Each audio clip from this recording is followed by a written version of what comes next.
Hey, everyone.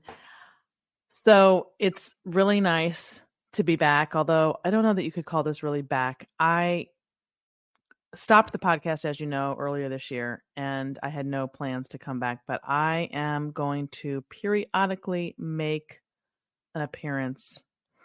And hopefully, if you are subscribed to the show, you will get that notification on your phone, because I'm not going to have any, like exact weekly schedule for this. It's just sort of whenever I get to be in my bonnet or when something comes up that I want to address, I'm going to jump on here and talk to you about it. So that's what I'm doing today. I am super excited to be able to talk to you about how to raise children who prioritize marriage and who create lives that put family first. This topic is particularly pertinent since the latest research from Pew has, shockingly, in my opinion, shown that, quote, most parents do not consider it important whether or not their kids get married and have kids. I don't know if that's shocking to you, but it is to me. Whereas a great majority of parents, 88% to be exact, think it is very important for their kids to be financially independent and have jobs or careers they enjoy. That's a direct quote from Pew. And it's put in order of in order of importance. So it's not about whether or not to have a job or a career or get married. It's just that the top priority is clearly financial independence. And at the bottom of the list, if you see the chart, if you go to Pew, and I'm going to have all this in the show notes, you will see that getting married and have kids is at the bottom of the ladder, which is the part that I find really surprising. So here with me to talk about this subject today is Anna Samuel, who's a research scholar at the Witherspoon Institute in Princeton, and she wrote an article about this Pew finding, and is someone I actually used to work with once upon a time. So I'm thrilled to have her here with me to chat about this very important subject. Welcome to the show, Anna. Thank you. Thank you for having me, Suzanne. Thanks for being here. So excited to talk to you. Okay, so you wrote an article in response to this very disheartening Pew study, essentially explaining how those of us countercultural parents can, as you put it, quote, maximize the chances that our children will have great marriages. Mm-hmm. And this type of parenting means, of course, that you're raising kids to think outside the box, right? I mean, right. Families like ours are clearly in the minority, which I still can't get my head around. And just to repeat for everybody, in case you missed it in the opening, this new Pew study at the top of this chart that I'm going to have in the show notes, parents prioritize financial stability, job satisfaction for their children when they reach adulthood, which would be fine and dandy if you didn't also go a little deeper and see that getting married and having children is way at the bottom of the list. And to me, that is just shocking. Yeah. So in your article, again, which I also have linked in the show notes, you refer to your family as being neoconservative, which I would absolutely say the same for me. So I want to begin there by having you describe what that means for people so they're super clear. Sure. So neoconservative in the sense that we are very modern. For one, my husband and I both work. I'm a working mother, and we love a lot of things that are modern. We have, all the technology in the home, and we avail ourselves of all the best that modern culture offers us. We're in the schools, et cetera, but we're very traditional in the sense that we are trying to raise our kids according to timeless truths, timeless ethical values, especially concerning marriage and family and sexual integrity. So we're very traditional because we think tradition has figured out a lot of things over thousands of years. And there are some truths that have withstood the test of time, which modern ideas, they have not been tested long enough yet. And so we tend to be very conservative as far as experimenting with our kids with newfangled ideas, et cetera. And we want to teach them what's been tried and true, which really includes a lot of the classical values of ancient philosophy. I'm a philosopher, and also Judeo-Christian values. So we're very conservative in that way. And I think this is so important because I don't know about you, but I see people, especially with social media, feeling like they have one of two options. You can be totally modern and go with the culture and everything it says to do with respect to marriage, family, career, money, kids, all of it. or you need to be like Ballerina Farm, if you've heard that or heard about her. And I'll, more power to Ballerina Farm, but the average woman is not going to want or even be able to do that. And for anybody who doesn't know, that's the trad wife phenomenon, and you can Google it when we're done here and see, but you've probably heard about it because of social media. So the neoconservative, although people don't hear that word very often, really kind of gets that middle ground. That's how I see it. Do you see it that way? Absolutely. And it's really a love. There's so much to love about the world. I mean, it's taking all that's good about what's modern and not throwing everything out, but being a little bit discriminating about, what we pick, and taking what's good and saying no thank you to what we consider not good, and living our life, right? Love it. Yeah. And it's important for people to hear from people like you and me and people who do it this way, because I don't think they don't know there's this third option. And what does that look like? So we're going to talk about that today within the context of raising marriage-minded kids. And I wrote that because I didn't know how else to describe, or I titled it that way because I don't know how else to describe. I mean, we can talk about it more broadly in terms of being countercultural in your parenting, right? Mm-hmm. But I want to speak specifically to the marriage thing because of this Pew study that I find so surprising, and what you wrote in response to that. So we're going to get into that and how it kind of debunks the idea that you have to, do either the modern way or the trad wife way or whatever. Right. So you outline in your article, which, by the way, again, I'm going to have this highlighted in the show notes, but it's called Why We Are Doing All We Can to Increase Our Kids' Chances of Marital Success. And you outline 4 ways parents can do that by obviously modeling what they're espousing, and then help them to prioritize it. So let's go through those 4 things. I'm going to name them if I may, and then we'll back up and you can explain. Is that okay? Sounds good. So you said walking the walk, talking the talk, a strategic plan, and financial literacy. So let's start with walking the walk. Sure.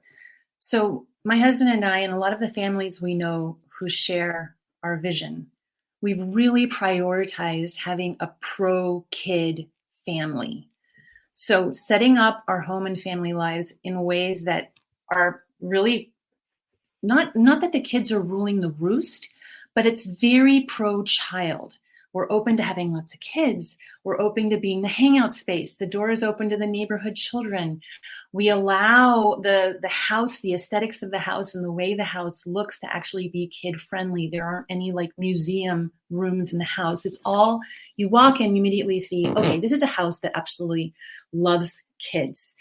And then we also prioritize marriage, right? Like marriage, mom and dad going out on dates once a week, taking time to be together, walking the walk as far as showing the children that we are trying to curb excessive time at work so that we can be home with them to play or take them out to lunch one-on-one or whatever it is, right? To have a lot of intimacy with our kids. We're really trying to walk the walk and show them that marriage and family life are beautiful, and it's something that we hope to sell to them first because they're growing up in a great house that they want to have for their kids someday. So that's sort of what walking the walk means. Love it. Love it. And let's get a little more specifics here. I didn't say at the opening about how many kids you have. So you have 6 children. Mm-hmm. I only have 2, a mere 2, but the environment is very similar to what you just described, no question. Mm-hmm. And it is so crucial to have that modeling, because you can say anything you want to your kids, but if you're not modeling it, it's going to go, yeah, right, mom, whatever, or dad. Yeah. So it's so important to be modeling it. And I think that gets, I don't know, lost somehow, because, it's almost like, what do we want to teach our kids? Some parents are thinking, what do I want to teach my kids? But the most important thing you can do is to, model it, as opposed to always talking at them, although I'm a big talker too. Yeah. And, I think also too here, because many of us work now, it's really hard for mothers to kind of have that open door policy to the neighborhood kids that maybe our grandmothers had or, other generations had. So you really have to be creative, I would say, and being willing to work from home or let let the children sort of invade space and find ways to work around their needs so that you do become that house. We're trying to revive our neighborhood culture, and I can confidently say our house really is like the clubhouse, because not many homes are kind of open to having neighborhood kids. Yeah. But it really speaks loads. Children love to go to a house where the doors are open and the yard is always available, right? It's little things like that that I think, I don't know, they just add so much joy to family life. And I think communicate you're serious about it. Yeah, I was just going to say, it's the clear messaging without opening your mouth at all. You're going to know the feeling between the house that is empty all day, every day, with nobody in it, or an unused kitchen. Right? Or stuff is pristine and in perfect shape. Kids are going to pick up on all of that, and they're going to compare every house they go to. I remember doing that as a teen myself. I'm sure you did too. Oh, yeah. You only think of your own house when you're young, until you start going to your friends' houses. And then all of a sudden it's like, oh my God, there's another way to live life. Yes. Like a whole universe, right? A universe. It's like, what do I want for myself? You're not even thinking that yet, really, at that age. You're just noticing it first, right? And you're taking it all in, for sure. Completely. My kids say that our house is like a sitcom, because you never know who's going to pop in through the side kitchen door, and I love that. I just love that, our freezer is full of pizzas and whatever snack they need to make. It's little things like that where you're really walking the walk and saying, look, family life is important. Neighborhood friendships are important.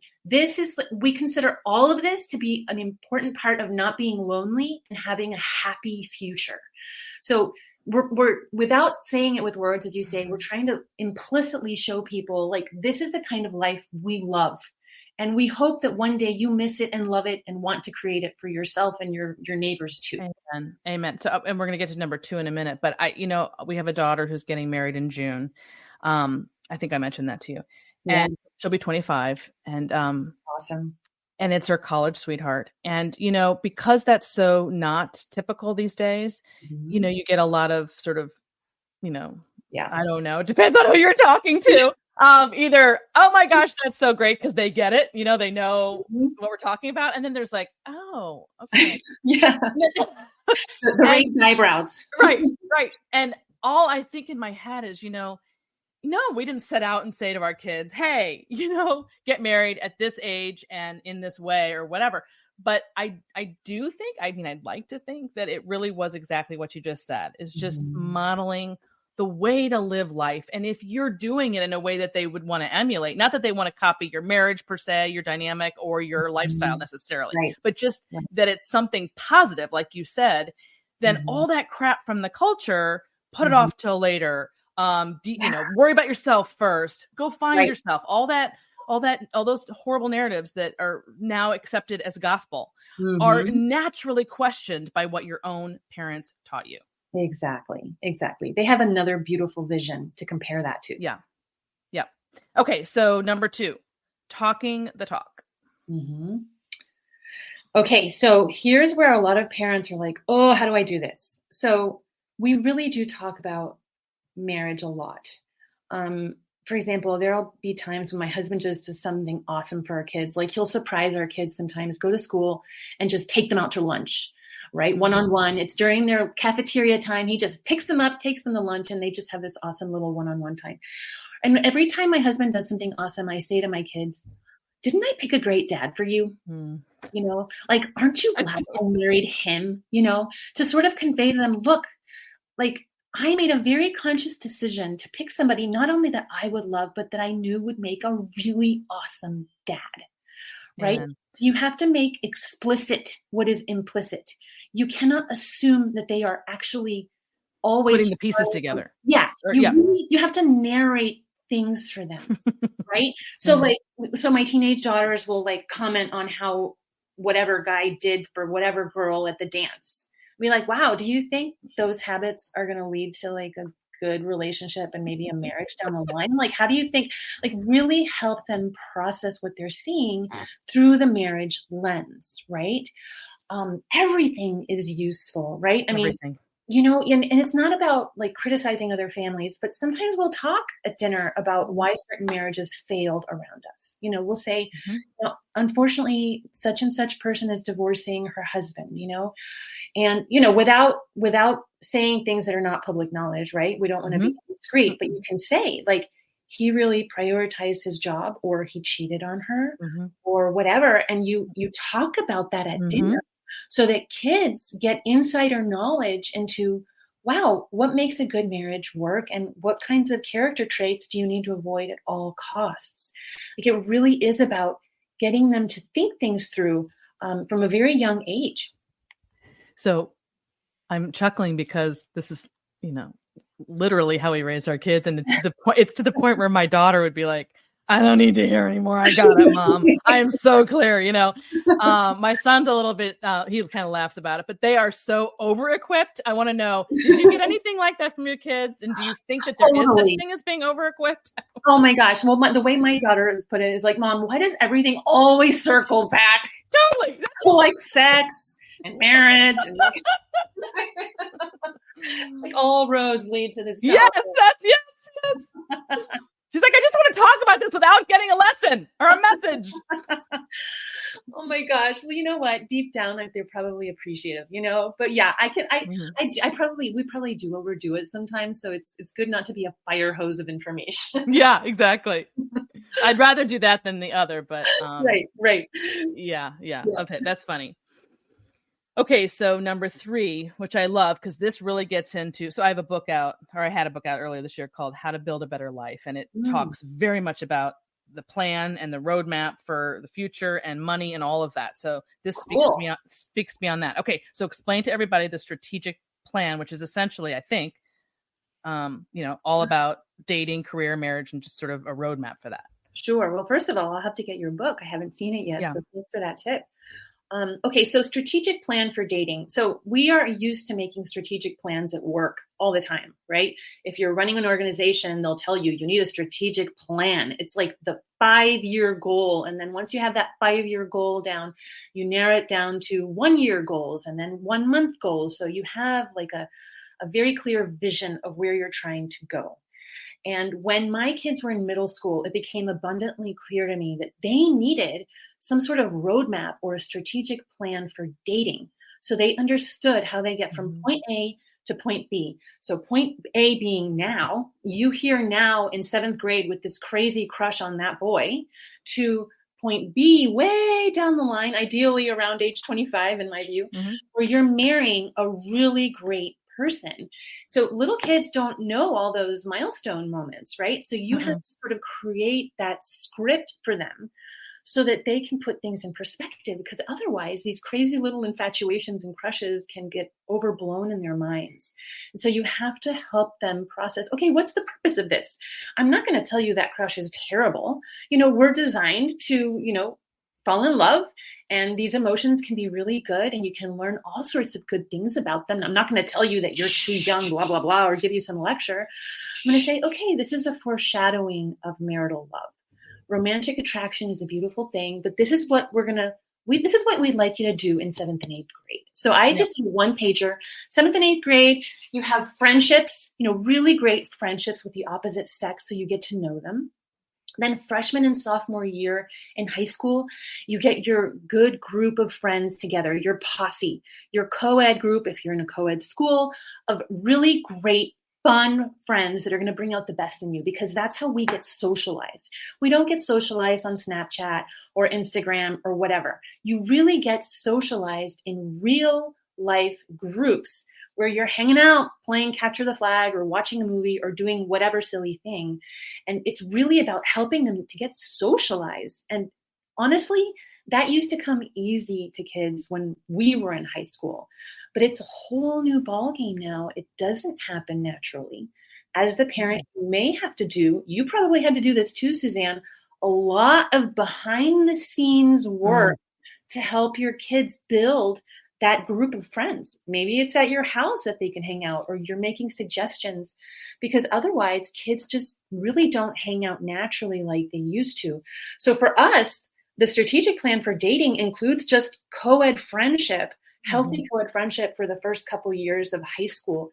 And then junior year, if all their grades and extracurriculars and, all those other things are going well, we let them start going out on dates, right? We actually encourage it because we think this is something that they need to also learn through trial and error, what a good date feels like, what a really awkward date feels like, how to behave, all those things, but not get into any exclusive relationship, in our view, ideally until senior year. Yeah. So that's just like a broad, overview. And of course, things can change as you go. Nothing is set in stone. But it's a strategic plan so that ideally by the time they go off to college, they've already learned so much while they're living under your roof. Exactly. Right? Exactly. And you had the opportunity to talk to them about how to behave at the door when it's time to say goodnight. And all those little nitty gritties that make for either a really classy young man or, the opposite. Or, or seeing your father open the door for your mother. And Henry, my son was exposed to that. And now I see him doing that with his girlfriend. And it's really wonderful. It's really awesome. Because I thought, now there's no way they got that from the culture. He got that from the culture. Totally. So that warms my heart. So those are little details. How did you deal with, your kids are in public school, right?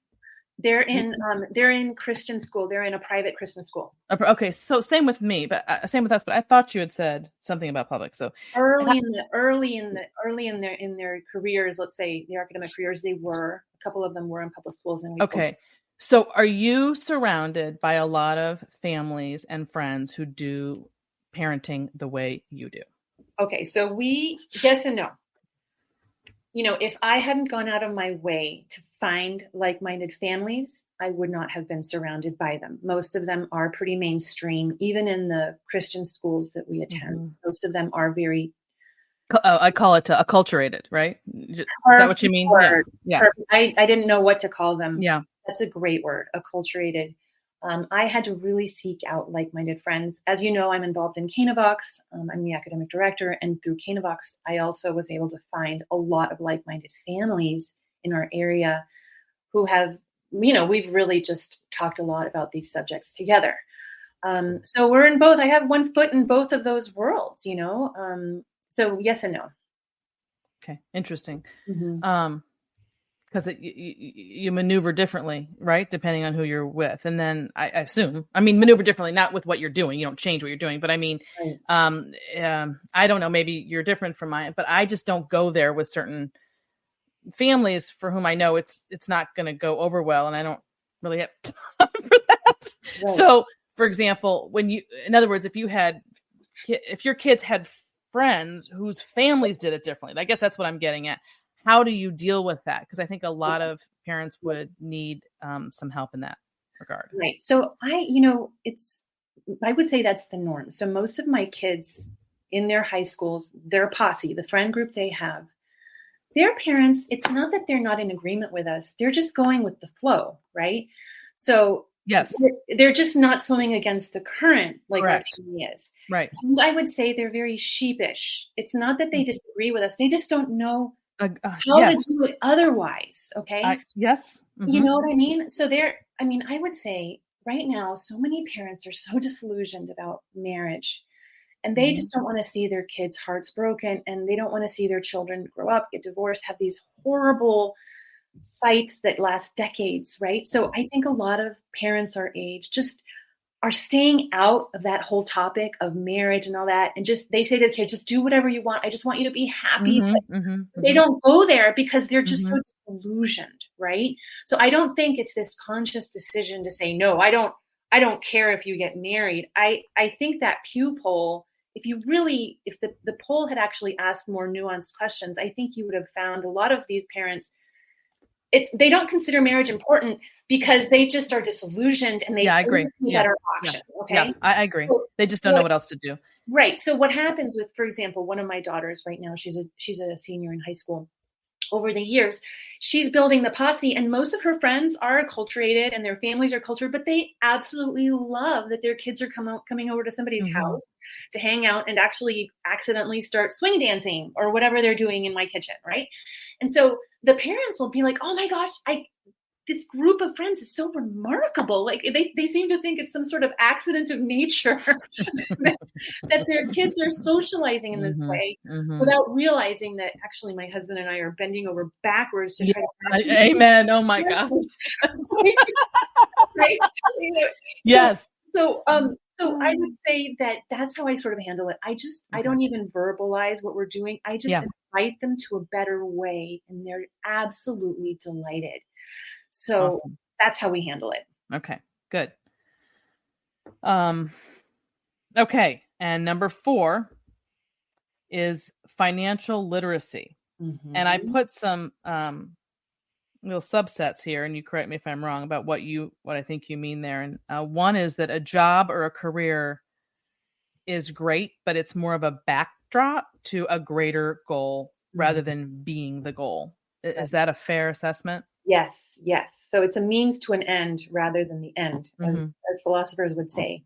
Right. So here's something I agree with modern parents about. So Pew polled parents, and they said that most parents they care more about whether their kids find meaningful work and a career than whether they get married or not. And okay, I do agree that it's important for our children to have great careers and have a solid income so that they can support themselves. But the difference is that, whereas contemporary culture, as you pointed out already, it's a very me first mentality. Like, I want to provide for myself. I want to be financially independent.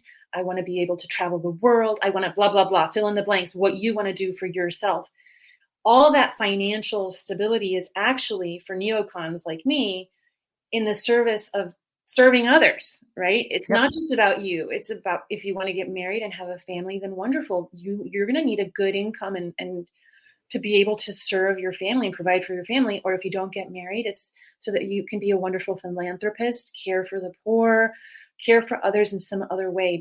And as a relationship coach, this is the number one thing that has been most frustrating for me. It's been about 5 years that I've been doing this. And I'd say the common theme is I just can't get over how few people discuss the work family thing prior to marriage.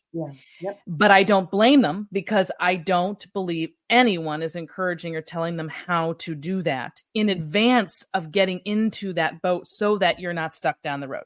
So how you may, and this is what we're talking about today, basically, same thing, financial and relational and professional decisions will all lead into the marriage question.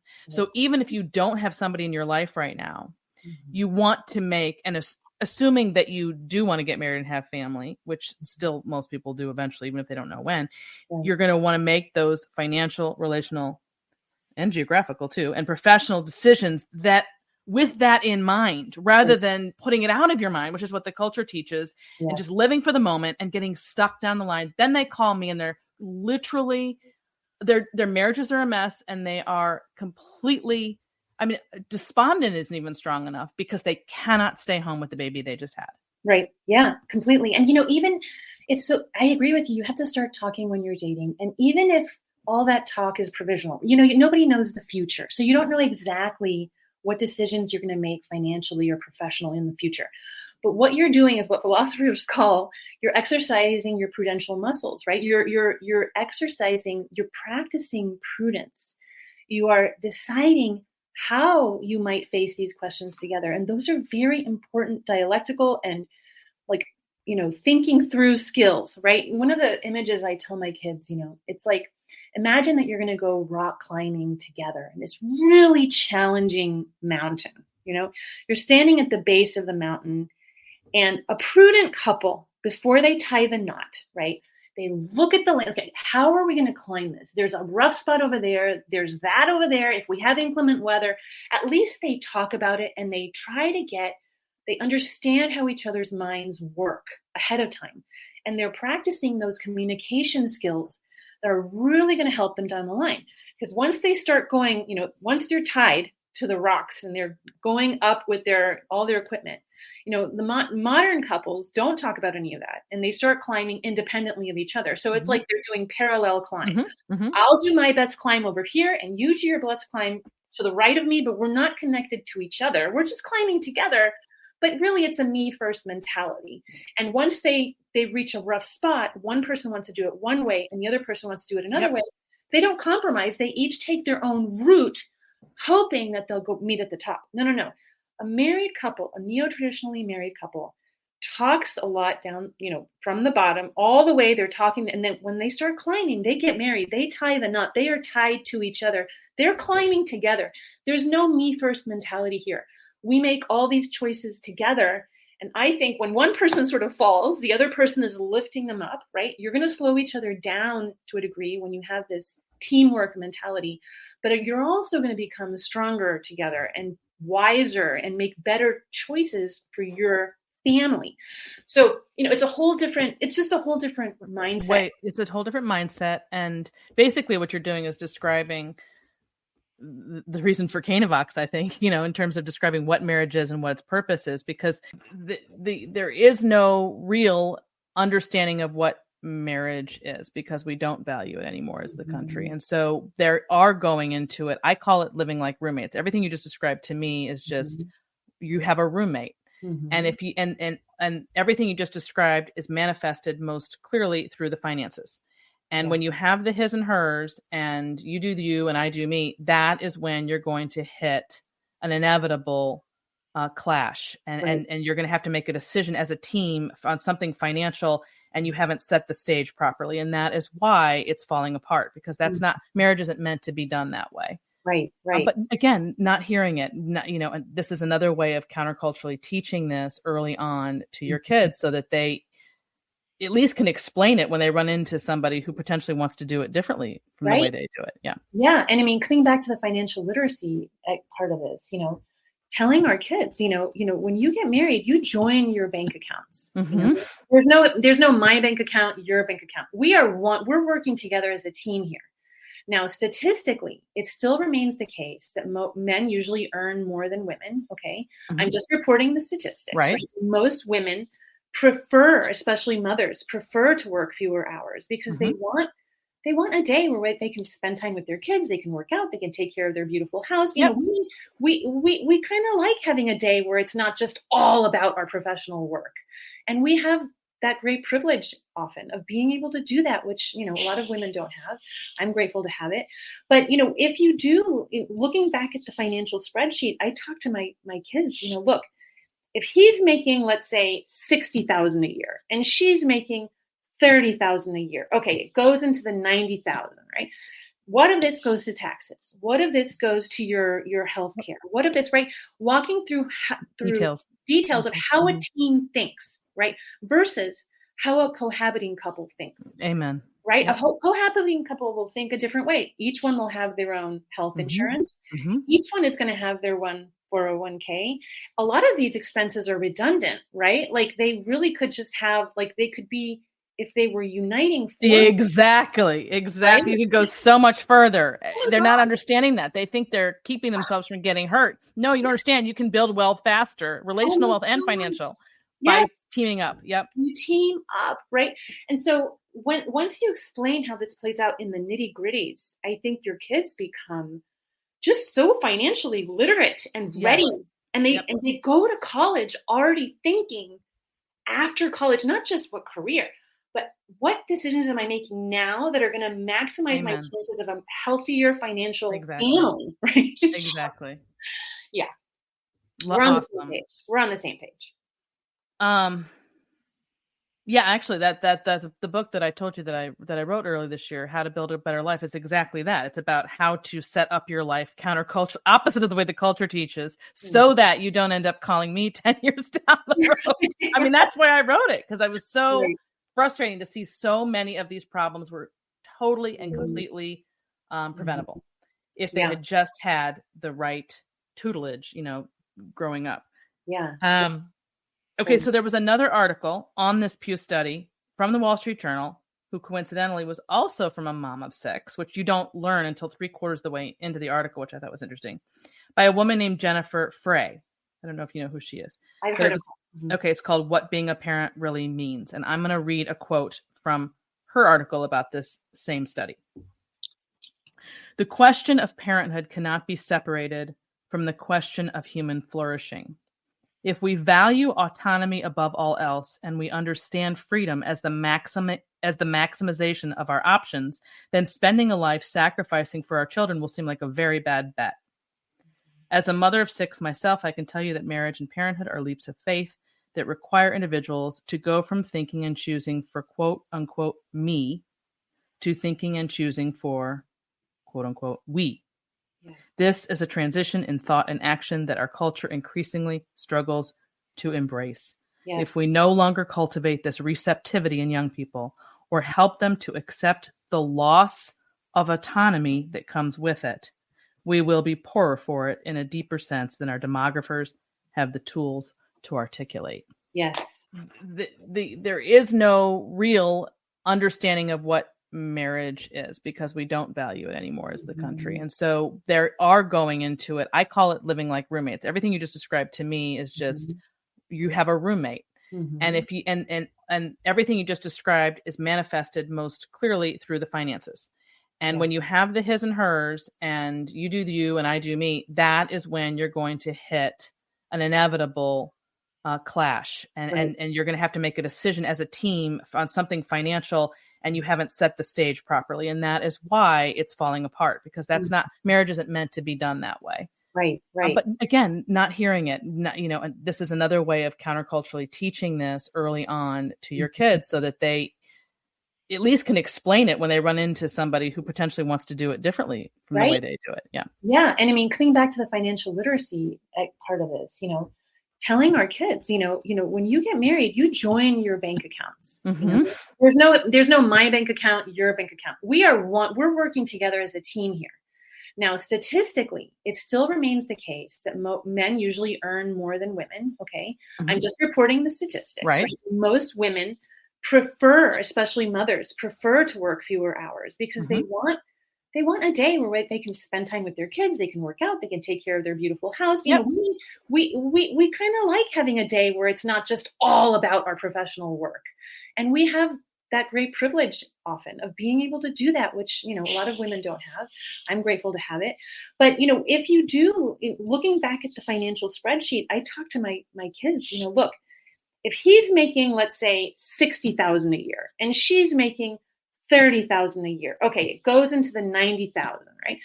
What if this goes to taxes? What if this goes to your health care? What if this, right? Walking through details of how a team thinks, right? Versus how a cohabiting couple thinks. Amen. Right? Yep. A cohabiting couple will think a different way. Each one will have their own health insurance. Each one is going to have their one 401k. A lot of these expenses are redundant, right? Like they really could just have, they could be, if they were uniting. Exactly. Right? You could go so much further.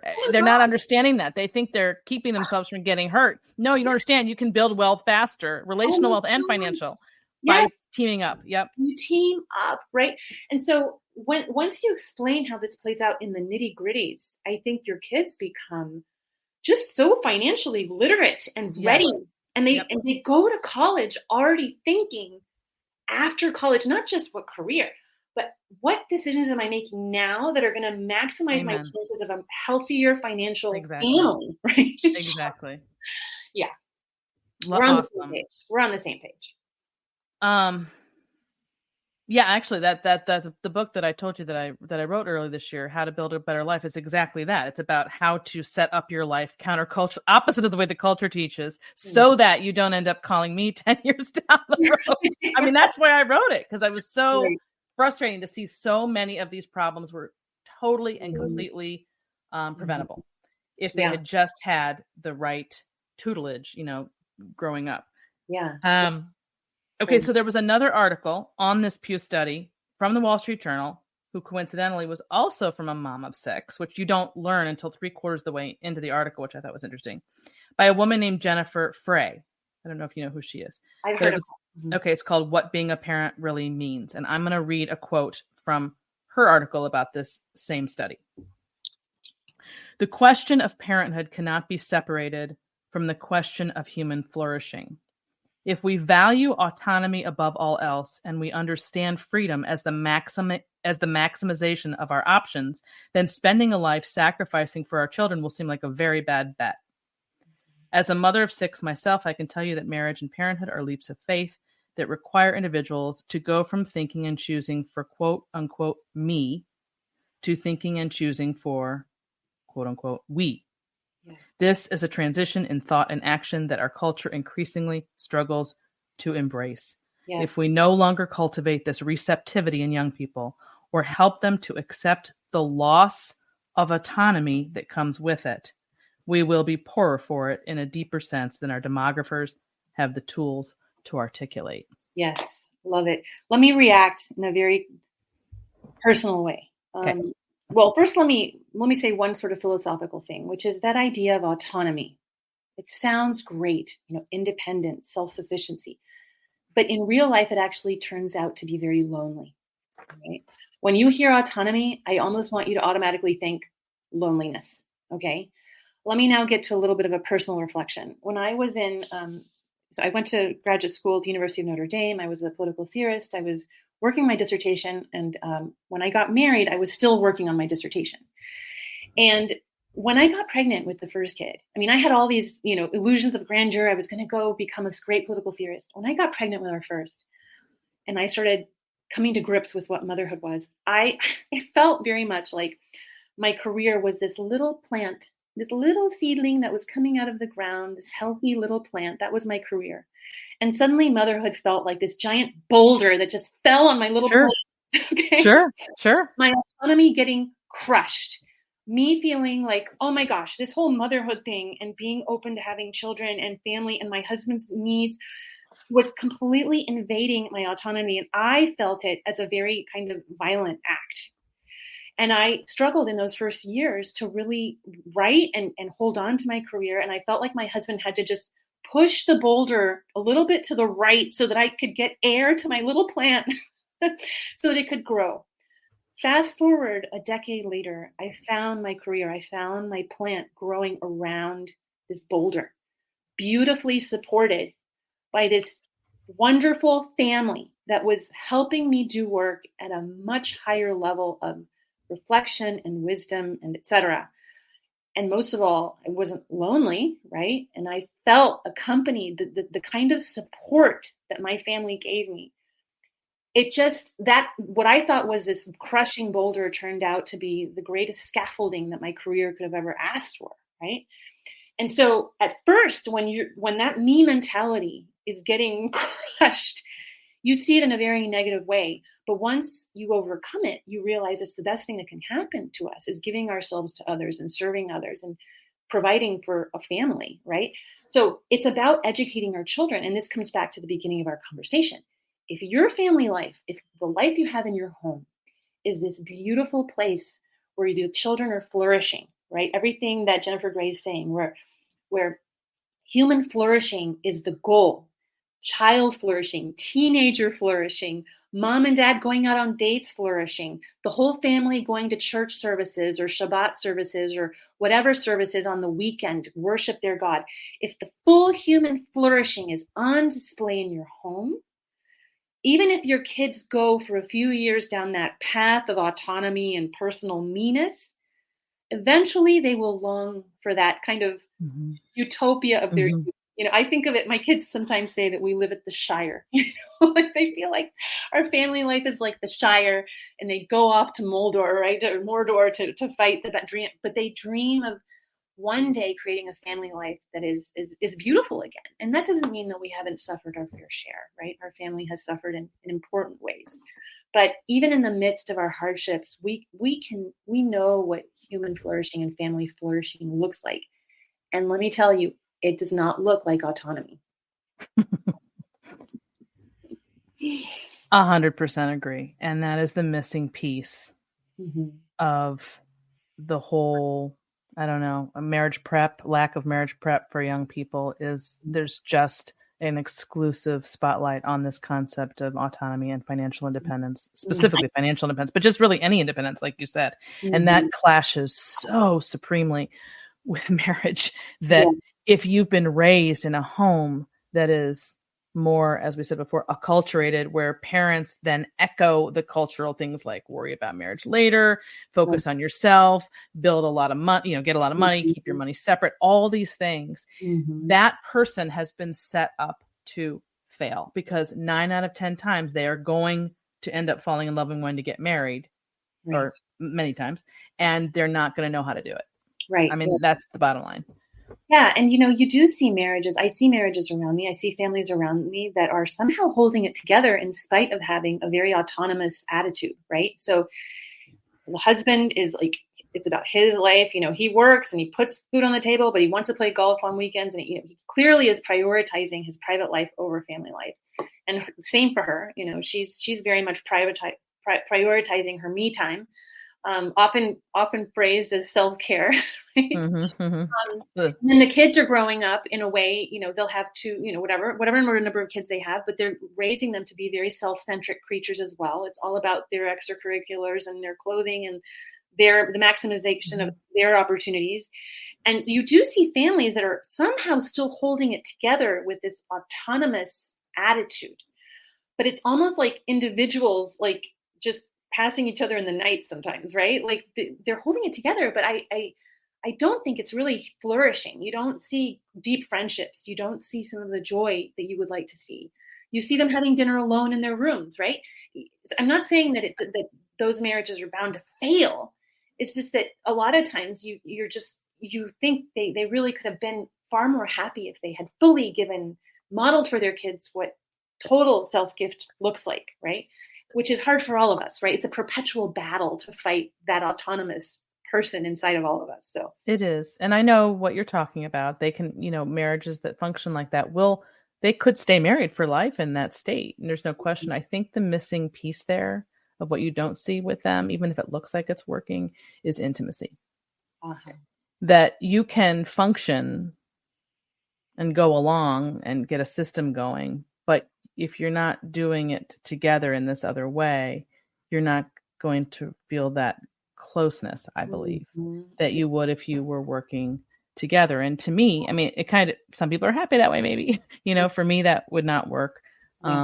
Closeness is big for me. And there's no way to do that and live separate lives. It's just not, you have to pick, I agree 100%. So I want to ask you one more thing before concluding, this conversation. You and I both know that what makes this so hard for so many people is that it's extremely difficult to go against what society says is normal or the thing to do. People don't like to stand out. They just want, it's human nature to want to be part of a crowd. Do you feel like that there are just people? I mean, obviously you're an example. I'm an example. We know a lot of people who really just don't mind looking quote unquote weird. I use weird in a good way. To me, I want to be weird. I would rather be weird than just do what everybody else is doing and be a follower. I don't get that. But I don't think that's the average mindset. How can you help people who want to do this, but they really hate being different? What are their options? Wow. How can they? You've really put your finger on something important, haven't you? I think this is the crux of a lot of things. Yes, we are social animals. As the political philosophers will say, we are social animals. We're wired to want social approval. So it takes courage. It takes courage to really go against that social approval when we know we're doing something that's better, right, than what the mass says. I agree with you. I think that some personality types tend to be naturally a little more carefree about what defiant. Yeah. I do think that some are, nicely defiant. Yes. Yes. And then others, but I don't, just because somebody has a natural tendency doesn't mean that it's not available to everybody to be courageous. Correct. That's where character comes in and the pursuit of virtue comes in.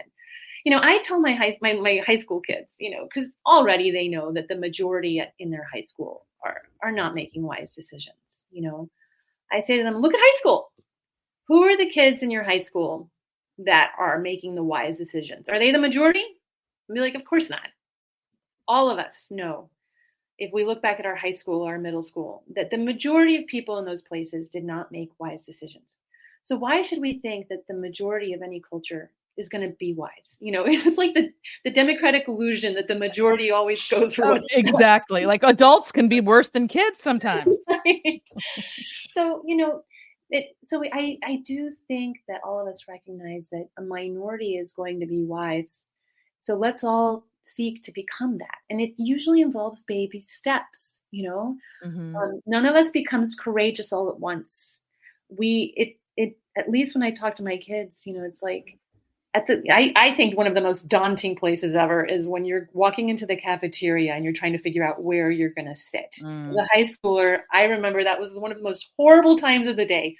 Definitely. Who am I going to sit with? Is there anyone I'm going to sit with today? And I would say to my kids, especially once they were socially well established, scan the cafeteria for the kid who doesn't have anybody to sit with, and it can take a little act of courage to just go over there just one day of the week and sit with that person who's alone. Okay. And not sit with the popular crowd that you finally got into. Right. That to me is how little acts like that are how we train our own hearts to be brave. Maybe nobody else is going to notice, but that's a monumental thing you do in your heart to increase your courage. And if you take little steps day after day to do that thing that is really good, even though the majority will either ignore it or think you're being a weirdo, you will over time become that prodigiously defiant, brave person that you never thought you could ever be. Because the muscle is there. Yes. Right? It's there. You just have to exercise it. And if you've never been, encouraged to do that, then don't think that you're not capable just because it's just sitting there dormant. Yes. And deep down, even though in the moment you might be embarrassed by that you did the thing that was not socially whatever, when you look at yourself in the mirror, deep down, how you're proud of yourself for that thing you did. And that feeling to me overcomes just knowing that you were brave is payback enough. That's great. That's great. So at the end of the day, what we're really saying is that you have to, the message to the kids, if you want them to think outside the box about not just marriage, but, kids, career, money, all of these things is obviously you have to raise them counterculturally. That's just step number one. That's just given. And to think differently about those issues that they're getting. Well, like just debt, for example, we're a debt crazed society. And if you don't have the money for college, we'll just go into debt. Don't worry about it. You'll pay for it later. Well, of course, this is especially not true for women, since women are the ones who are stepping out or stepping back for X period of time. And then they've been told that this debt that they incurred would be easily paid off without any conversation about, hello, you're probably not going to be in the workforce for X amount of time, right when those things are going to be due. How are you going to marry that? So those are, and that's what makes them have the newborn and call me and say, I want to stay home. I can't. And they're crying. It's terrible. Right. Like they were set up to fail. Yes. Yes. And this, what you and I are talking about, is basically there's another way. Don't set them up to fail. This is how you raise them so that they don't end up in that place. Exactly. And just know that even though it requires a lot of work to raise your kids counterculturally this way, you also will become a better and happier person as a result of all the work of trying to help your kids. So it's going to redound to your own benefit and your marriage's benefit as well. Absolutely. So just really quickly, a couple of those examples, we've already covered them, but I've always said, make finding your person your first order of business, not your last. So forget about the age in which you do it. Just make it the priority over everything else, because it is going to color every other decision that you make. It is the single most important decision of your life. You can always change careers. You cannot just switch out a spouse, or you shouldn't. Or you shouldn't ideally if there are kids involved. So that right there is a completely countercultural message that they need to hear. What kind of career will work well with motherhood? Nobody talks about that. Not all careers are going to work if you also want to have a gaggle of children. You have to make those decisions ahead of time and think about it in advance to make the mesh better. Or fatherhood too. Sorry. Yes, definitely. Thank you for pointing that out. Yes. Thank you very much for pointing that out. Actually, Mm-hmm. my husband had that same story, wanted to go down one road, but it wasn't, in his case. And, the what he really loved to do at the time wasn't exactly lucrative. So he ends up switching gears because he wanted to have a family. And that's a sacrifice of a different kind that nobody ever acknowledges. Completely. How to handle finances as a team, like we've already talked about. Mm-hmm. And then the whole work-life balance thing, which I still really think is such a huge thing for millennials and Gen Z today, is because they weren't taught to, as an example, choose a career that works well with motherhood, for example, or fatherhood, but also have the discussion about who's going to stay home, who's going to work part-time, who's going to work full, who's going to be in, all the way through. Mm-hmm. Those conversations need to happen prior to getting stuck. And why do you think that is such a hard conversation for parents to have with their kids? You mean encouraging their children to talk to their fiance about these difficult things? That, and to choose careers that will allow family to fit in there. Both. Yeah. Mm-hmm. I think it comes back to this disillusion that a lot of parents have about marriage. I don't think they feel like they have it figured out themselves. And so what right do they have to preach? Yeah, I agree with you. Yeah. No, but I think we can tell parents, look, at the very least, you learn from your mistakes, right? Even if you don't have it worked out, at least you can say, learn from my mistakes. Absolutely. And this wasn't the way to do it. And, try this. I think that person did it better. And that humble way will, I'm sure, hit home with your kids. I thank you for saying that. I really think that's so, so important, because you're right. I think a lot of parents are skipping over what didn't work and just trying to tell them to do it differently. But it doesn't necessarily, the kid isn't getting the full picture of why you're saying what you're saying. Right. And if it has to do with mistakes you've made, don't be afraid to tell them. Yes. Yeah. We all make mistakes. I was married before, no kids in my 20s. I wanted my kids to know from the time they were young that I was married before. I did not want them to find out as a teenager, oh, by the way, I had this other life with this other person. I thought that would be very upsetting. Mm-hmm. So they grew up hearing and knowing all along that this was just a part of life and what happened. And they knew what happened. And I did it age appropriate as they got older to tell them details or whatever. But I think that made a huge impression on them, actually. I didn't want to waste that experience. Yes. I know parents who they cohabited and they don't want to tell their kids that, or they don't want to be hypocrites now telling their kids that they shouldn't cohabit. I said to them, no, that is the best reasoning you have. Absolutely. Why it didn't work. It doesn't make you a hypocrite. It makes you a wise person who learns from their mistakes. So Amen. Just parents need to trust that they know how to talk to their kids deep down. Just do it. Just do it. Just do it. Oh, that's a good ending. Just do it. Thanks, Anna. This has been really awesome. I so appreciate you taking the time. I know you're busy. I miss talking with you, Suzanne. Thank you for having me, and I hope we can do this again. Awesome. Thanks, Anna. Talk to you soon. Bye. Bye-bye.